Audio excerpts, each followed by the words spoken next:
yang dihormati dan diraikan sekalian. Alhamdulillah, syukur kepada Allah Subhanahu wa taala kerana dengan nikmat serta limpah kurnianya pada petang ini Allah izinkan kita terus dalam suasana kebaikan, insya-Allah. Pada mereka yang pulang dari kerja ataupun mereka yang berada di dalam rumah sekarang ini ataupun di premis perniagaan, kita masing-masing sedang bekerja sebenarnya, ya. Di dunia ini bukan tempat rehat kita sebenarnya, jannatur rahatuna, ya. Syurga itulah tempat rehat kita, ya. Saya teringat apa yang dikatakan oleh, apa yang ditegaskan oleh Allah Subhanahu wa taala, ya. Fa iza faraghta fansab. Maksudnya apabila engkau telah selesai dari satu urusan, tetaplah bekerja keras untuk urusan yang lain pula. Jadi kerja kita ni bertali arus, ya. Daripada satu kerja kita berpindah satu kerja. Tak ada rehat, yang dikatakan rehat sebenarnya di syurga saja. Jadi kerja itu satu ibadah dan kita dah bagi tahu ataupun kita dah pesankan pada diri kita, ya, bahawa menjadi hamba Allah ataupun beribadah ni kerja 24 jam, sepanjang hayat kita, ya. Insya-Allah mudah-mudahan kita terus beribadah dengan keceriaan. Insya-Allah apabila kita bekerja dengan ceria, insya-Allah keceriaan itu akan dapat menghasilkan satu ketenangan dalam jiwa kita, insya-Allah, ya. Baik, pada petang ini kita ingin berkongsi bersama-sama dengan para pendengar tentang satu tajuk pengurusan nafsu, ya. Pengurusan nafsu, ya. Mungkin agak janggal juga kedengarannya, kerana selalunya orang sebut tentang pengurusan masa, time management, ataupun pengurusan harta atau dana, ataupun pengurusan diri, ya. Tetapi hari ini kita nak cakap tentang pengurusan nafsu, ya. Di mana relevannya, kenapa kita perlu bincangkan tentang pengurusan nafsu ni? Kerana apabila kita berkata tentang pengurusan masa ke pengurusan harta dan pengurusan diri, dia bertitik tolakkan sesuatu yang berada di dalam diri kita, iaitu diri kita sendiri, ya. Iaitu yang dikatakan nafsu kita, ya. Jadi pada petang ini mudah-mudahan apabila kita bincang, kita dapat menyuluh, ya, diri kita, bukan menyuluh orang lain, ya. Macam mana yang dikatakan kita nak urus nafsu kita supaya lurus dengan Allah Subhanahu wa taala. Kerana Rasulullah sallallahu alaihi wasallam telah menegaskan bahawa tidak sempurna iman seorang kamu, tidak sempurna orang mukmin yang sempurna iman itu tidak sempurna selagi nafsunya tidak mengikut apa yang telah Rasulullah sallallahu alaihi wasallam bawakan, ya, iaitu sunnah Rasulullah. Jadi selalunya kita dalam hidup ini sebagai mukadimah, Yati, ya, kita bila kita menghadapi satu masalah, kita selalunya kita bukan pergi kepada punca masalah, kita pergi kepada akibat masalah, gejala-gejalanya saja, tetapi bukan kita lihat kepada puncanya. Ataupun dalam istilahnya kita tidak pergi kepada real problem, tetapi kita hanya pergi kepada presenting problem di permukaan. Kita tak berani nak menyelam ke akar, ya, in depth, maksudnya ke dalam untuk melihat apakah punca masalah tu. Hanya apabila kita tackle punca masalah tu, barulah masalah tu dapat diselesaikan secara tuntas. Jika tidak, kita selesaikan satu masalah, mungkin masalah lain lagi timbul dan sebagainya. Apa kaitan perkara ini dengan pengurusan nafsu?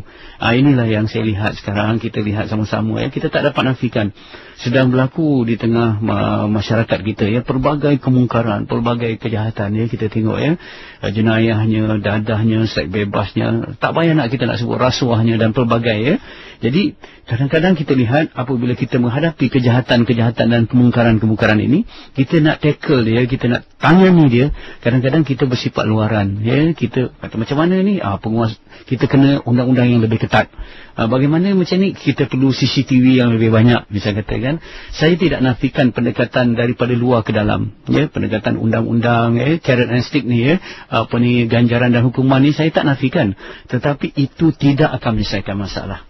Tetapi masalah manusia ni mesti ditackle daripada dalam keluar, inside out, iaitu daripada punca dalam, ya. Jadi kalau kita lihat kenapa manusia ni melakukan kejahatan, simple saja jawapannya, dia berpunca daripada hawa nafsunya. Sebab hawa nafsu ini adalah musuh dalaman manusia yang nak menghancurkan manusia itu sendiri, ya. Sebab itu manusia kena atasi, kena menguruskan nafsunya. Sebab itu kalau kita lihat di dalam Al-Quran, Allah Subhanahu wa taala pun dah tegaskan sifat tabi'i nafsu, inna nafsa la'amaratum bisu. Sesungguhnya kata Allah, nafsu itu sentiasa mengajak kamu kepada kejahatan. Jadi walaupun dia ada di dalam diri kita, tetapi dia nak merosakkan diri kita sendiri, ya. Kemudian Rasulullah SAW juga menegaskan, ada aduwika nafsuka lati baina jambaika, kata Rasulullah, satu musuh yang paling merosakkan kamu ialah nafsu yang ada di dalam dada kamu sendiri, ya gitu. Jadi kita lihat nafsu ni memang musuh kita, ya. Orang kata yang paling bahaya ialah musuh dalam selimut, gunting dalam dilipatan, ya.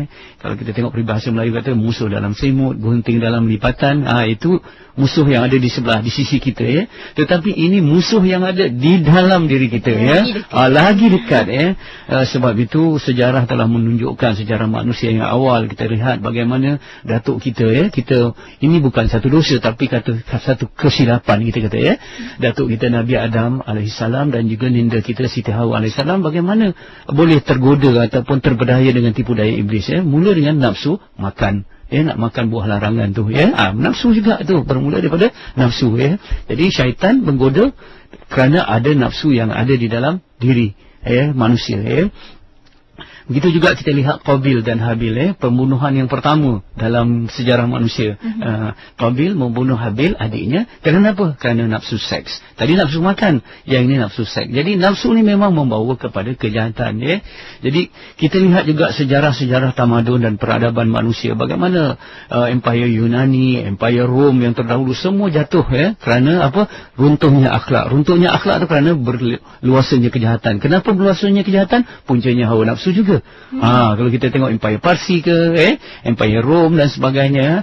Dan kita lihat juga dalam Empire Islam pun begitu juga. Runtuhnya kerajaan Umayyah, runtuhnya kerajaan Abbasiyah, runtuhnya Bani Utsmaniyah dan sebagainya. Semua apabila khalifah, apabila rakyat dan juga umara sudah leka berfoya-foya dengan hawa nafsu, dengan arak, dengan wanita dan sebagainya. Jadi Ibn Khaldun menyatakan runtuhnya satu tamadun ataupun kerana runtuhnya akhlak, dan runtuhnya akhlak itu kerana berluasnya kejahatan. Dan kenapa kejahatan berluasa? Kerana hawa nafsu. Jadi inilah yang kita lihat dalam diri umat Islam tu ada 5 musuhnya, ya. Kalau kita kata umat Islam ni ada musuhnya, 5 musuhnya. Daripada 5 ni terbahagi pada 2. Satu musuh lahir, satu musuh batin, ya.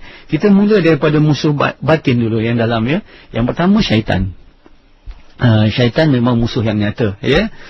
Yang kedua hawa nafsu kita, ya. Itu musuh yang batin yang tak nampak, Tak ada 3 yang nampak. Yang pertama orang kafir, Yang ketiganya orang kafir. Ini nampaklah, terutamanya Yahudi dan Nasrani, ya.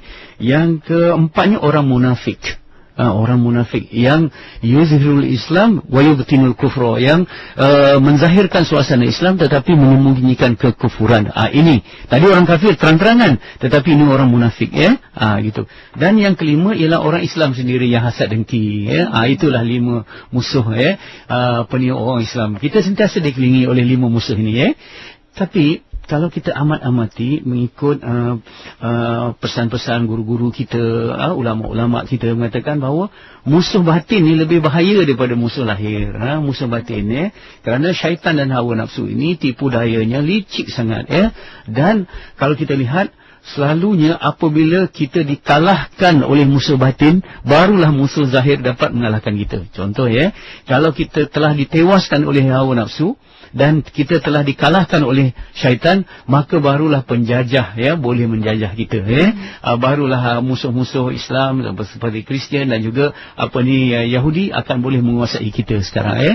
Jadi kalau kita lihat, cuba tengok, ya, kadang-kadang empire tu lemah, ya. Kerana apa? Terjadi pergaduhan, perebutan kuasa antara adik-beradik, ya. Jadi perebutan kuasa kerana apa? Kerana ada pemberontakan dan sebagainya berlaku. Hawa nafsu juga, kemudian barulah datang musuh lahiriah untuk menjajah.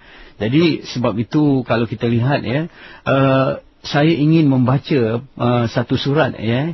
Surat lama, ya, tetapi tetap relevan dan signifikan sampai sekarang. Surat yang diutuskan oleh Sayyidina Umar Al-Khattab kepada ketua tentera muslimin, iaitu Sa'ad bin Abi Waqqas.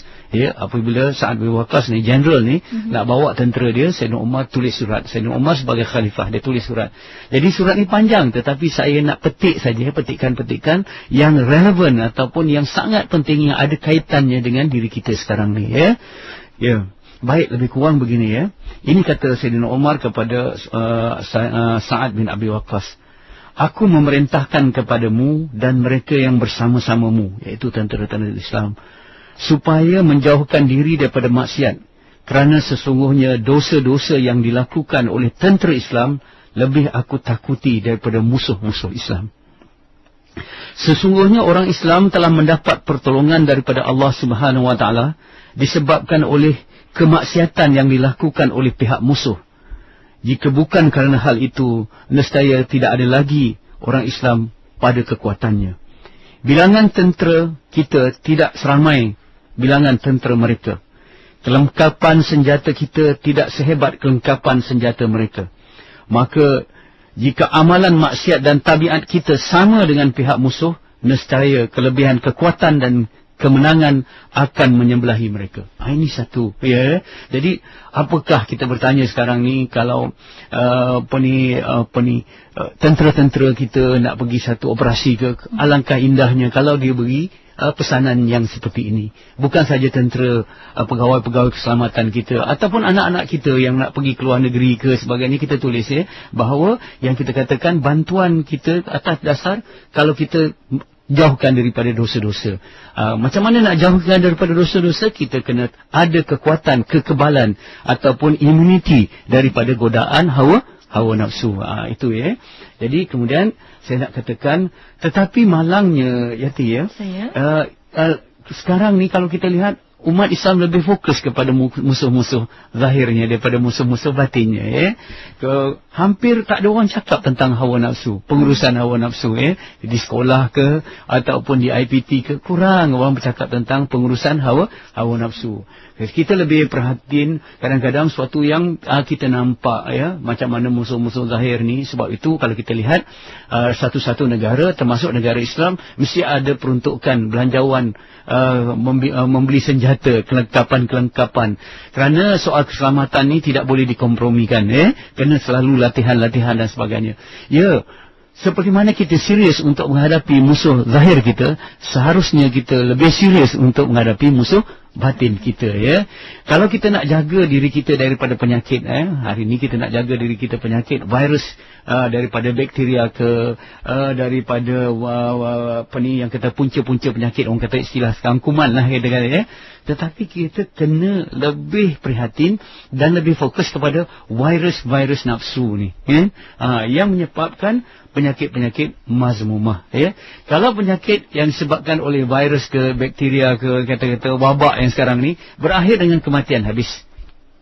Tetapi virus dosa ataupun virus nafsu ni yang menyebabkan sifat-sifat mazmumah, kemudian melaksanakan kejahatan, akhirnya kita menderita di dunia dan kita akan bersambung terus menderita di akhirat. Tidak ada mati-mati lagi di akhirat, di dalam neraka. Setiap seksa diganti dengan kulit baru untuk merasa seksaan dalam baru. Bila? Sampai bila-bila. Jadi kita seharusnya lebih serius untuk berdepan bagaimana nak tangani hawa nafsu kita daripada musuh-musuh zahir kita tadi. InsyaAllah. Saya kira itu sebagai satu mukadimah, dan insyaAllah jika ada interaksi daripada para pendengar, kita boleh berinteraksi, dan saya meraihkanlah insyaAllah. InsyaAllah. Terima kasih Ustaz. Itu sebagai mukadimah tadi, dan kata orang tu nafsu ni bukan untuk dihapus ya Ustaz ya, tapi untuk diurus, untuk lurus dengan Allah SWT, seperti yang mana Ustaz nyatakan tadi. Dan waktu ini ingin kita sama-sama berinteraksi bersama dengan rakan pendengar kita di talian di 03-6205-1500, juga tidak ketinggalan di SMS dengan menghantarkan pesan ringkas anda dengan naib IKIM, jarakkan pertanyaan anda dan hantar ke 39111. Tidak ketinggalan juga satu lagi ruangan untuk anda sama-sama berkongsi pandangan dan juga soalan di Facebook IKIM FM waktu ini untuk kita sama-sama berkongsi. Dan Ustaz, insyaAllah kita akan ambil satu pemanggil pertama untuk sama-sama kita bertanyakan soalan mereka di talian waktu ini. Assalamualaikum, siapa di sana? Saya ambil satu pemanggil pertama. Sedia akan mendengar siapa di sana. Assalamualaikum. Mereka di talian waktu ini. Ya, siapa tu? Halo? Ya, siapa di sana? Halo, ni Zul. Encik Zul, dari mana Encik Zul? Dari KL. Dari KL, silakan bercakap dengan Ustaz. Assalamualaikum Ustaz. Waalaikumsalam warahmatullahi wabarakatuh. Silakan. Saya ada satu pertanyaan. Tentang mengawal nafsu. Ya. Macam mana kita boleh kawal nafsu bila waktu di bulan puasa. Di bulan puasa orang boleh mengawal nafsu untuk makan, tetapi tak mampu mengawal nafsu mata, telinga, mulut dan juga perintah solat. Terima kasih atas soalan. Cik Zul, Assalamualaikum. Assalamualaikum. Dan waktu ini kita nak ambil lagi pemanggil talian. Assalamualaikum, siapa di sana? Assalamualaikum. Waalaikumsalam warahmatullahi wabarakatuh. Siapa tu? Saya N daripada Seremban. Encik N, sila bercakap dengan Ustaz. Assalamualaikum Ustaz. Waalaikumsalam warahmatullahi. Ustaz, saya nak tadi Ustaz bincangkan pasal nafsu Ustaz kan? Ya. Okey, macam mana kan kalau kita punya iman ni turun naik. Lepas tu ada masanya bila kita rasa kuat tu kita akan melaksanakan ibadah ataupun mentaati Allah tu dengan sebaik-baiknya. Tapi bila masa iman kita turun tu, kita akan tewas dengan nafsu kita dan hasad syaitan. So macam mana nak kawal diri daripada terjerumus ke arah nafsu dan hasad? Allah. Terima kasih. Assalamualaikum. Assalamualaikum. Assalamualaikum. Bagaimana tu Ustaz? Mungkin boleh kita ulaskan. Ya, terima kasih Cik Zul dan Cik N yang memanggil soalnya dalam bulan puasa kata Cik Zul, kita dapat mengawal hawa nafsu makan kita, tetapi kita tak dapat mengawal panca indera kita, mata, mulut daripada memperkatakan ataupun lihat sesuatu yang haram, juga kadang-kadang puasa saja tapi tak solat, Jadi saya dah katakan dahulu masa kita di bulan puasa, kita katakan bahawa puasa kita ni kita laksanakan bukan berdasarkan adat tetapi berdasarkan syariat, Bila kita katakan puasa itu berdasarkan syariat, ia ibadah. Bila ibadah dia mesti ada dua unsurnya, Yang pertama ikhlas kerana Allah. Itu pertama, unsur yang pertama nak jadi ibadah. Yang kedua mesti ittiba ataupun mengikut secara bersungguh-sungguh sunnah Rasulullah sallallahu alaihi wasallam. Jadi puasa itu, saum ataupun siam itu artinya menahan. Menahan bukan saja menahan makan minum, tetapi puasa yang sebenarnya, hakikat puasa yang sebenarnya ialah menahan hawa nafsu. Hawa nafsu kita ni bukan hanya makan saja, minum saja, tetapi hawa nafsu yang berkaitan dengan seks, ataupun berdasarkan hawa nafsu yang berkaitan dengan sifat-sifat mazmumah yang lain. Jadi sebab itu kita katakan puasa itu satu latihan. Satu latihan. Jadi seharusnya kita melatih bukan saja tak makan dan tak minum, tetapi kita melatih menahan pandangan kita, menahan pendengaran kita, menahan penciuman kita. Bahkan bagi orang yang soleh, dia pergi sampai menahan perasaan dan juga menahan pemikiran dan menahan rasa hati, supaya tepat betul dengan kehendak Allah Subhanahu Wa Taala. Itu yang pertama, saya nak tegaskan, artinya mindset orang Islam, orang Melayu kita ni kadang-kadang bila puasa tu dia dah nampak yang itu saja, dia tak nampak yang secara tersirat, dia nampak yang secara tersurat saja, sebab itu kena tingkatkan ilmu. Kita tingkatkan ilmu yang mana yang dikatakan puasa yang sebenarnya, Kemudian bila kita kata kita puasa, itu satu rukun apa? Rukun Islam, betul Rukun Islam yang ketiga. Tetapi rukun Islam yang kedua ialah solat, Solat itu dari segi hierarki, dari segi aulawiyatnya lebih utama daripada puasa. Bukan artinya kita dah buat solat kita tak payah puasa, bukan. Tetapi di sudut kedudukannya, sebab solat itu membentuk hati kita, membentuk diri kita. Sebab itu di dalam Islam kita lihat selalunya, kita lihat orang yang solat selalunya puasa, tetapi orang yang puasa belum tentu solat. Jadi itu yang kita lihat. Jadi apa yang penting, Cik Zul, kalau kita kata kita mengawal hawa nafsu ini di bulan puasa saja, salah. Sebab itu kadang-kadang kita kata, kenapa pada bulan puasa okey, tetapi pada bulan Syawal dan bulan seterusnya dah tak okey balik, KO balik. Jadi kenapa? Sebab kita tidak merasakan sebenarnya puasa itu bulan latihan. Yang sebenarnya ialah bila keluar daripada bulan latihan tu. Contohnya, kalau siapa yang nak jadi polis, siapa yang nak jadi askar, mesti dia masuk kem latihan. Waktu tu dia waktu dia kena rekrut tu ya, rekrut dia ajar kawat, dia ajar segala-galanya.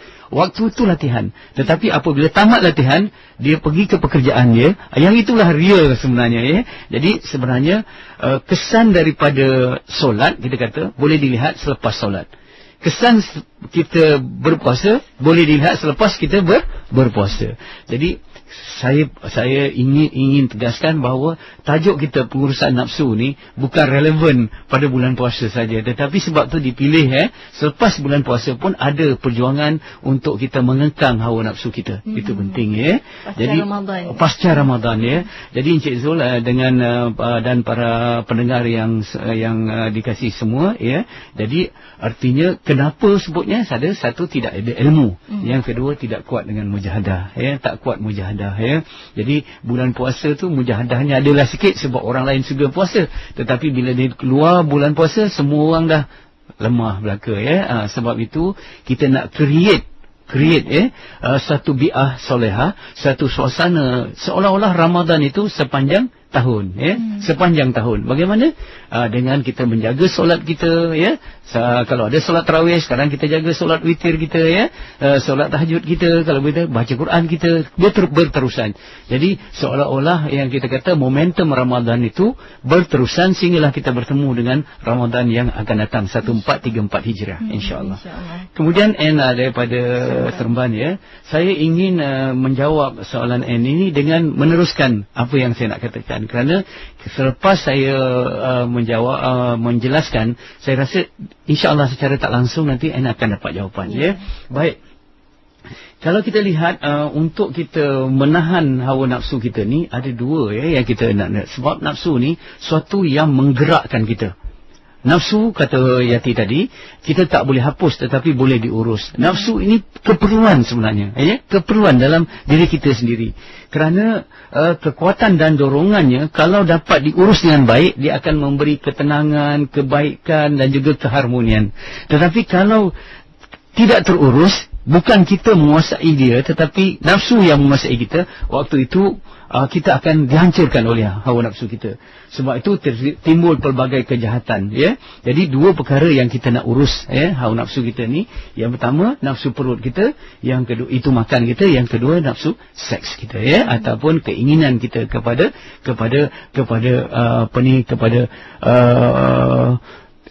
perhubungan jenis ya. Yang itu kita kena jaga sungguh-sungguh supaya tersaru kepada yang halal ya. Makan tersaru kepada yang halal. Baik, apa yang saya nak kaitkan ini ialah peringkat-peringkat hawa nafsu. Peringkat-peringkat nafsu ya. Saya nak letakkan 4 saja peringkat nafsu supaya nanti terjawab di mana kita ni. Dalam 4 nafsu ni di mana kita ya. 4 saja, iaitu nafsu amarah, nafsu lawamah, nafsu mulhamah dan nafsu mutmainnah ya. Kalau kita lihat tafsiran oleh ulama-ulama tasawuf, ulama-ulama sufi, ulama-ulama akhlak ya sebagainya, dan mereka kadang-kadang membahagikan sampai 7, kadang-kadang ada sampai 3 ataupun sampai macam-macam pembahagian. Jadi kita ambil 4 saja pada petang ni ya. Yang pertama nafsu amarah. Nafsu amarah ni pada kata ammar, maksudnya dia sangat mengajak kepada kejahatan. Ya, ini yang diterangkan dalam surah Yusuf ayat 53. Nafsu tu sentiasa mengajak kepada kejahatan. Apa ciri-ciri orang yang berada di dalam nafsu amarah ni? Ciri-ciri dia ya. Ciri dia yang pertama ialah dia lazat dan rasa manis betul dengan kejahatan. Suka betul dengan kejahatan ni, seronok ya. Dan apabila dia melakukan kejahatan, dia tak cukup dia melakukan saja, tetapi dia berbangga dengan kejahatan tu ya. Katalah dia melakukan kejahatan tu waktu malam, waktu siang dia mula bercerita ya. Supaya dia dilihat macho ataupun dilihat hero dengan melakukan kejahatan itu. Dan orang yang berada di dalam nafsu amarah ini, mereka menjadi penentang kepada kebenaran dan juga kebaikan. Pantang ada orang nak buat baik, mereka yang menentang ya. Mereka tak suka kepada kebaikan, dan kalau orang menegurnya, mereka rasa orang yang menegur itu musuh, dan mereka benci dengan teguran-teguran. Jadi orang yang nafsu amarah ni Yati ya, mereka sampai ke satu tahap yang paling ganas dan paling rakus, iaitu mereka telah mempertuhankan hawa nafsu mereka. Ini yang paling beratlah ya, nafsu amarah ya. Baik. Kemudian nafsu lawamah. Nafsu lawamah ini nafsu yang mencela tuannya, mencela. Perkataan-perkataan celaan yang mana dalam surah Al-Qiyamah ayat 2 demi nafsu yang mencela dirinya, dia ada di situ ya. Jadi apa ciri-ciri orang yang berada di dalam kategori nafsu lawamah ni ya? Kita bukan seluruh orang lain ni, seluruh kita Yang pertama, dia menyesali akan dosa-dosanya. Dia menyesal, dia mencela diri dia. Kenapalah aku buat ni? Kenapalah aku? Tetapi kejap je dia akan kembali lagi melakukan dosa itu ya. Ini yang dikatakan nafsu lawamah ya. Di peringkat ini orang ni dia buat maksiat, dia tak seronok 100%. Dia tak seronok macam orang yang nafsu amarah tadi. Suka, happy, bangga. Yang ini dia buat maksiat pun tak 100% suka. Ada rasa guilty conscious dalam diri dia. Tetapi bila buat kebaikan pun belum tak manis juga. Jadi mereka di peringkat muzabzabina baina zalik. Mereka berada di tengah-tengah ni ya. Buat baik tak rasa manis, buat jahat pun tak rasa seronok tengah-tengah tu. Kerana mereka ada penyesalan, ada kekesalan, ada celaan yang timbul dalam diri mereka terhadap diri mereka sendiri. Cuma orang yang berada di nafsu lawamah ni tak tahan pada godaan, bujukan untuk kembali buat dosa balik ya. Kalau kita lihat mereka ni kalau mereka beribadah, orang yang berada di nafsu lawamah ni, dia mudah diserang oleh riak, sum'ah dan ujub. Ini satu tanda orang yang berada di nafsu lawamah. Riak tu nak menunjuk-nunjuk, sum'ah tu gila puji, ujub tu bangga dengan diri sendiri ya. Lebih kurang ya. Dan mereka kadang-kadang mereka tidak tarik orang buat dosa. Mereka tak ajak orang buat dosa. Tetapi mereka sendiri yang melakukan dosa tu, walaupun mereka kadang-kadang melarangnya. Aduh, subhanallah. Kita takutlah yang ini ya. Kita larang orang buat dosa, tetapi kita sendiri melakukan dosa. Ini sifat nafsu lawamah ya. Kemudian satu petanda lagi orang berada di nafsu peringkat nafsu lawamah ni, dia suka pada majlis-majlis ilmu. Suka dengan tazkirah, suka dengan tausiah dan sebagainya. Cuma dia rapuh sangat suka, kemudian nanti bila balik pada ini dia layau balik, lalai balik dan sebagainya. Ini orang di peringkat nafsu lawamah. Jadi kemudian yang ketiga sikit nafsu mulhamah. Nafsu mulhamah ni daripada perkataan mulham ataupun yang diberi ilham dah. Ilham tu maksudnya dah dibisikkan bisikan yang baik. Maksudnya ada bisikan hati yang baik dalam orang yang berada di peringkat nafsu yang ketiga ni, iaitu nafsu mulhamah. Macam mana? Ada dorongan hati untuk dia melakukan kebaikan dan berusaha lebih baik. Ya gitu ya. Dia dah meninggalkan tahap menyesal tadi. Menyesal apa? Kesal kemudian buat. Tidak. Dia dah ada kekuatan dah. Dia ada sentiasa ada muraqabah. Dia boleh menyuluh diri dia. Ada muhasabah, ada hisap diri dia ya. Kemudian dia ni tak cari peluang dan ruang untuk melakukan dosa. Dia selalunya dia cuba hindarkan daripada peluang-peluang untuk pintu-pintu untuk buat dosa, dia dah hindari ya. Ini orang yang ada nafsu mulhamah dalam surah Asy-Syam ayat 8, fa'alhamaha fujuraha wa taqwaha ya. Diilhamkan pada hati itu atau pada nafsu itu untuk melakukan kejahatan dan juga kebaikan. Dah ada dah bisikan-bisikan hati yang baik.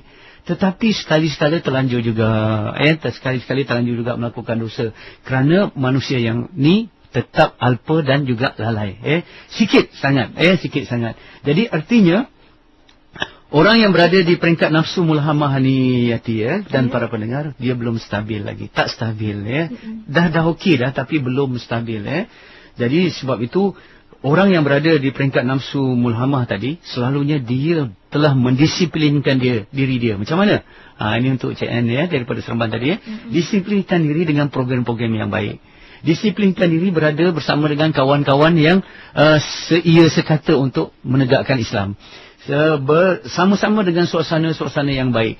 Jadi orang yang berada di peringkat nafsu mulhamah ni, dia mesti sedar bahawa dia perlukan suasana luaran yang kondusif untuk membentuk dalaman dia. Jadi jangan dedahkan kepada suasana-suasana yang boleh menyebabkan dia tergoda jangan tercalar balik, tidak Walaupun dia dah baik dah. Itu yang saya kata 3 peringkat nafsu tadilah. Yang saya simpan yang satu, nafsu mutmainah ni. Kita buka pertalian. Simpan satu, kita buka talian pada rakan-rakan peringkat kita. Itulah kata orang tu, kita dalam perang tu, kalau takut, kalau rasa perisai tak kuat, batalkan je dalam peperangan tu. Itu yang dikatakan selalu dalam peribahasa Melayu, kalau kail panjang sejengkal, lautan dalam jangan diduga Kalau iman kita hanyalah sejengkal jangan kita dedahkan diri kita konon-konon nak tengok-tengok saja ataupun nak try-try, jangan begitu jangan kita jangan dekat langsung dengan suasana-suasana kemungkaran ini. Dan Ustaz, waktu ini kita nak raikan rakan di SMS yang daripada Acik Nani yang menghantarkan pesanan ringkasnya. Soalannya mudah aja, ringkas saja. Kata Assalamualaikum Ustaz, kata adakah sama cara mengurus hati dengan cara mengurus nafsu sebenarnya Ustaz? Ya. Pengurusan nafsu dan pengurusan hati sangat berkaitan, kerana nafsu, cuba kita tengok dalam diri kita ada 3 elemen ada 3. Pertama, akal. Yang kedua, nafsu. Yang ketiga, hati. Hubungannya macam mana antara akal, hati dan nafsu ni? Hati adalah raja, akal adalah bendahara, nafsu adalah penjahat. Jadi semua dua ni, iaitu bendahara dengan penjahat ni, dia bekerja timbal balik. Bendahara bagi input-input yang baik, akal bagi rasional, ini buruk, yang ini baik. Tetapi nafsu dia sentiasa bagi godaan-godaan, bujukan-bujukan, serangan-serangan. Jadi mereka berdua ni, nafsu dan akal ni, sentiasa berperang untuk menguasai apa? Hati. Sebab hati adalah raja. Bila raja ni dikuasai oleh kebaikan, dia akan arahkan semua panca indera buat baik. Tetapi kalau hati tadi telah dikuasai oleh hawa nafsu, maka waktu itu akal pun akan tunduk. Sebab hati dah dikuasai. Sebab itu kalau kita lihat, kejahatan orang yang intelek lebih ganas lagi daripada kejahatan orang yang jahil, bisa kata. Kalau orang yang yang bodoh, dia curi telur ayam je. Tapi kalau orang yang intelek ni, mesin ATM tu, dia nak dihangkutnya kan. Jadi begitu juga kalau kita tengok kejahatan, misal kata binatang biasa saja, kalau dia masuk kandang satu kebun, dia makan aja. Makan kenyang, dia tak bawa balik kan. Kalau ni dia bawa balik lagi apa sebagainya. Jadi ini bezanya antara kejahatan orang yang berakal dengan kejahatan orang. Jadi macam mana saya dah katakan tadi, kalau kita dapat menguasai hawa nafsu kita tadi dapat menguruskan hawa nafsu kita, insya-Allah hati kita akan jadi baik. Itu secara timbal balik. Tetapi kalau kita gagal mengawal hawa nafsu kita, mengurus hawa nafsu kita, jadi hati tadi akan menjadi kuat, tetapi kuat dengan kejahatan. Sebab itu kita kena jaga hati kita agar tidak dikuasai oleh hawa nafsu kita. Itu penting. Baik. Itu antara soalan, jawapan daripada Ustaz, correlation sangat antara berkaitan. Correlation antara nafsu dan juga hati. Dan waktu ini kita nak sama-sama raikan rakan kita di Facebook Ustaz, di FB kita waktu ini tentang marah. Saya nak ada dua soalan, kita gabungkan jadi satu daripada Abe Jepun. Kata Assalamualaikum Ustaz, kata bagaimana hendak mengawal marah kepada pengguna jalan raya yang tidak terima rasa? Itu satu soalan. Dan soalan kedua tentang marah juga dari Siti Nur Ma'u Abdullah, kata Assalamualaikum Ustaz, kata minta petua tips daripada Ustaz sendiri mengawal rasa marah pada anak yang sering buat kesilapan yang sama berulang kali. Maknanya, dan beliau ini mungkin ada tergolong dalam lawamah juga, saya tak tahu mungkin sebab dia rasa menyesal. Adakah itu wajar sebenarnya Ustaz? Kita ni kalau kita bercakap tentang nafsu ni, kita sama-sama gitulah. Kita sama-sama, maksudnya kita sama-sama saudara. Yang dikatakan kita semua berusaha nak jadi orang mukmin, dan sifat orang mukmin tu fa-aslihu baina akhwaikum, sentiasa membaiki satu sama lain. Umpama tangan kanan dan tangan kiri, tangan kanan kotor, tangan kiri pun kotor kan. Tapi macam mana kita basuh tangan? Kita berinteraksi secara harmoni. Jadi pendengar pun kadang-kadang dia menyoal tu, masalah saya tu kan. Jadi saya berkongsi juga bila saya berkata ni, ya Allah, saya tengok pada diri saya. Sebab tetapi umpama tadi tangan kanan dengan tangan kiri berinteraksi. Apabila kita berinteraksi secara harmoni, walaupun di ruang udara begini kan, tetapi kita fa aslihu baina akhwaikum, sentiasa membersihkan antara satu sama lain, kita harap gitu. Jadi contohnya tadi tentang buat pengguna jalan raya saya dulu. Yang ini memang pengguna jalan raya ni sebenarnya menguji mazmumah kita ya. Sebenarnya litar jalan raya ni sebenarnya litar dalam kehidupan kita kan. Sebab tu kadang-kadang saya pun terkejut juga ya, bukan tengok orang lain tengok sama-sama kawan-kawan kita juga. Wah, zikirnya kuat kita tengok, tapi bila ada jalan raya marah juga, boleh tahan juga dia punya temper keluar gitu Jadi sebenarnya diuji kita ni bukan waktu kita pegang tasbih, tetapi diuji ketika kita pegang steering bukan diuji waktu kita di dalam masjid, tapi waktu kita di jalan raya sebenarnya itulah ujiannya Yang penting apabila kita melihat orang lain melakukan kejahatan ataupun melakukan misalnya kata sesuatu yang tak sepatutnya dilakukan di jalan raya, yang paling penting kalau kita tak boleh ubah orang, jangan orang mengubah kita. Jangan sampai kita tak boleh ubah orang tu. Dia potong line kita, dia ambil lorong emergency dia tak bagi lampu isyarat, dia ikut sedap saja kan. Kadang-kadang kita tak buat macam dia, tapi habis orang dalam kereta kita hamput sama isteri kita, anak kita jadi masuk. Apalah orang ni, kadang-kadang dah mood perjalanan tu dah berubah dalam keadaan kita nak bersuka-suka, nak seronok-seronok, orang luar dah mengacau kita dia kata. Sebab tu kita pesan pada diri kita, kalau kita tak mampu mengubah orang ke arah kebaikan, jangan kejahatan orang itu mengubah kita itu penting yang penting tenang saja yang penting istighfar dan sebagainya kalau boleh kalau gitu. Baik sekarang. Baik, yang itu yang pertama. Yang kedua, kalau kita tengok bila kita berada di jalan raya ni, yang penting di situlah ada pengorbanannya. Di situ kita ada berkorban sifat memberi itu ada Ada orang yang tersalah lorong, dia minta, apa salahnya kita beri laluan masa itu tak rugi tak rugi. Sebab bila kita permudahkan satu urusan manusia, Allah akan permudahkan urusan kita berganda-ganda lagi. Itu yang kita nampak kita tak tahu bagaimana Allah membalas kebaikan itu. Contoh kadang-kadang kita bagi laluan yang kita rasa tak ada apa-apa pun. Contoh kadang-kadang satu amalan yang ikhlas tu yang kita tak rasa apa-apa. Contoh, kita pakai slipper kaki kanan dulu. Ada kita nak riak, ada kita nak ujub. Tak ada kan, tetapi itu memang kita buat, tak ada siapa-siapa. Mungkin amalan yang kecil itu dinilai oleh Allah Subhanahu Wa Taala besar, yang menyebabkan mudah-mudahan satu, kita terhindar daripada bala bencana. Nak berlaku dah aksiden dalam tulisannya, dalam maktub dah begitu. Tetapi apabila kita membuat kebaikan, Allah hindarkan. Allah cepatkan rezeki datang kepada kita. Di tempat yang lain, bukan di jalan raya tu, ataupun di rumah kita nanti. Sebab itu kita kena fikir. Apabila kita buat kebaikan, Allah akan balas kebaikan tu yang lebih baik dan lebih banyak lagi. Itu penting di jalan raya terutamanya. Gitu. Jadi tak kalah dengan mengalah. Tak kalah dengan mengalah itu. Kemudian marah tadi macam mana marah ni daripada api kalau kita tengok. Tapi marah ni kalau dia ada sayang, dia marah-marah sayang nama dia. Kan. Jadi marah sayang ni yang penting marah-marah sayang. Sebab kalau bolehnya marah tu satu je, sayang-sayang marah kalau boleh begitu Tapi selalunya kata marah-marah sayang Jadi begini kalau ibu marah kepada anak tu, itu biasa.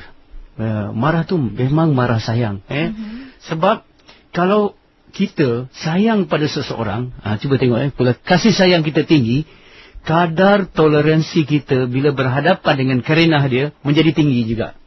Itu tandanya. Sebab itu katalah, saya buat contoh mudah saja Katalah orang yang datang masa kita makan ni, datang minta apa? Minta derma ni. Kita tiba-tiba je kita tengah makan, dia datang jual ke, minta derma ke. Kita pun supaya dia cepat pergi, kita pun bagi duit. Bagi duit supaya kita makan dengan harmoni. Ataupun kita keluar bank, kadang-kadang ada orang minta derma kan, kita pun bagi. Kita dah bagi sekali. Kemudian kita pergi masuk kereta, orang yang sama lagi minta derma lagi. Kita dah rasa dah marah dah Bagi jugalah Bila kita nak masuk jalan rumah kita, tengok-tengok orang yang sama ada lagi, kan marah. Betul, kita marah kat dia sebab muka tu saja kan, kita dah tolong dah cerah. Tapi cuba tengok apabila anak kita minta duit kita daripada darjah 1, daripada dia belum lahir kita dah belanjakan duit dia. Apabila dia darjah 1 kita minta duit belanja, duit yuran kita bagi pergi IPT, dia minta bulan kali. Ada tak kita jemu? Tidak. Sebab apa? Ada kasih sayang. Betul. Bila ada kasih sayang, kita tidak jemu untuk memberi. Jadi tepuk dada, tanya hati kita, tanya iman kita, ya. Pada ibu yang suka marah-marah ni, yang katakan marah-marah, apakah marah-marah kita marah-marah sayang? Kalau marah sayang, satu, marah tu bertempat. Yang kedua, marah tu terkawal. Dan yang kedua, marah tu cepat reda. 3 caranya marah-marah sayang. Tapi kalau marah tak tentu tempat, kemudian marahnya lambat reda, kemudian marahnya over, kan? Itu bukan marah-marah sayang, ya. Itu kena jaga hati-hati kita, ya. Jadi kalau ada kasih sayang, marah akan boleh dikawal. Dan kasih sayang tu daripada mana? Kasih sayang tu berkadar terus dengan iman kepada Allah. Sebab tu iman dan kasih sayang saling berkaitan. Apabila tinggi iman, hubungan seorang dengan Allah, maka hubungan dia sama manusia akan tinggi juga, akan baik juga, insya-Allah.